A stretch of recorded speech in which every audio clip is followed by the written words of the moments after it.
Was Jesus based on the Greek god Asclepius? Many mysticists say the story of Jesus borrows elements from the Greek god of medicine, Asclepius. The claim is that Asclepius was also a dying and rising god, that he healed people in similar ways that Jesus did, and rose others from the dead. But in reality, this is nothing more than a hasty generalization. First, just about all deities healed people, so being a healer is far too vague to create a connection. Second, during his lifetime as a human, before he was made into a god, Asclepius didn't heal miraculously, or with the power of gods, but naturally or medically, with special plants and herbs. Third, Robert Karl Knuse notes specified healing accounts of Asclepius do not come from the biographies about his life, but after he was turned into a god of medicine. These were temple inscriptions, and are just reports of people who came to the temple for help and received some type of healing through a mystical way. So unlike Jesus, these healing accounts did not come from the biography of the life of Asclepius, and plus, there are quite a lot of these.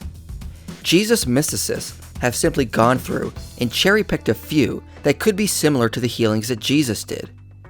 When you have numerous healings, there is bound to be some overlap.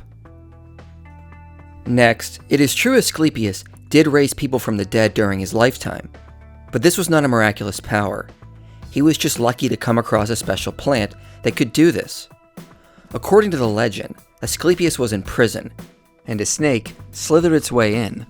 He managed to kill it, but then saw a second snake enter and heal the first snake with a special herb. Asclepius then used this herb to bring people back to life, and Zeus killed him to prevent him from resuscitating the dead. So the devil is in the details. Anyone could have done what Asclepius did, they just had to find the herb he used. There was nothing special about him, like it is with Jesus in the Gospels. So the details are different enough, one cannot say there is a parallel, without stretching the legend beyond its limits. Also, the moral of the story of Asclepius was there is no coming back from the dead, and that humans are meant to die in the grave. The story of the Gospel is the exact opposite. Humans are meant to live forever, and Jesus came to make that our reality. The underlying message of Jesus and the story of Asclepius are actually opposites. Finally, what about the alleged resurrection of Asclepius? Well, no, and no account ever claims he was resurrected, or uses the Greek term for that. The earliest accounts only report that Zeus killed him for resuscitating people, but report nothing after that. Later accounts state he was brought up to the stars to live as the god of medicine, but no account says this was done by a physical resurrection where his body went missing. Richard Carrier claims that Ovid said Asclepius was resurrected. Ovid thus remarks that Zeus did for his son's sake that which he forbade be done. In other words, Zeus forbade raising the dead and made an exception for Asclepius. It is thus understood that Zeus rose Asclepius from the dead.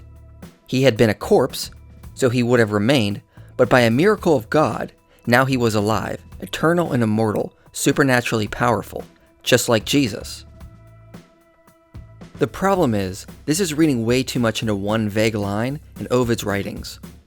Ovid doesn't say physical resurrection happened, and even spells out just prior to this what he meant when he said Zeus brought him back to life. The youth, Asclepius, blasted by ancestral bolts of Zeus, soars from earth, rising as the constellation Ophiuchus, and flings his hands coiled with double snakes. Asclepius was made into a star. Another translation of the passage Carrier cites says, Zeus feared the precedent and aimed his thunderbolt at the man who employed excessive art. Phoebus, you whined. He is a god. Smile at your father, who for your sake undoes his prohibitions when he obtained immortality for Asclepius. This reading correlates with what other accounts said happened in the legend. For example, a later text says that Asclepius was put among the stars. Scholars also agree with this interpretation. Emma and Ludwig Edelstein said, Eratosthenes asserts that Asclepius, the son of Apollo and Coronis, he whom Zeus killed with his thunderbolt, eventually became a star. Sabine G. Oswalt said, As for Asclepius, it is said that he was made immortal, and Apollo set his image among the stars as Serpentarius, the snake-bearer. Theony Condos said, Ophiuchus is said to be Asclepius, whom Zeus placed among the stars to oblige Apollo. So given that one sentence of Ovid can be translated in different ways, and just before this, it says he rose from the earth to be among the stars, scholars and other sources say Asclepius was immortalized in the stars, not resurrected. It is most likely a stretch of the imagination to say Ovid was talking about a physical resurrection, like what Paul and the Gospel authors claimed happened to Jesus. The surrounding evidence suggests all that happened was an immortalization in the stars, not a resurrection. So there is simply not enough evidence to assert a resurrection happened, like with what happened to Jesus. Last, some mysticists will cite Celsus, who said, a great multitude, both of Greeks and barbarians, acknowledge that they have frequently seen, and still see, no mere phantom, but Asclepius himself, healing and doing good, foretelling the future. So Celsus seems to imply, some still see Asclepius as a physical being. However, this can be addressed by quoting how Origen responded to Celsus.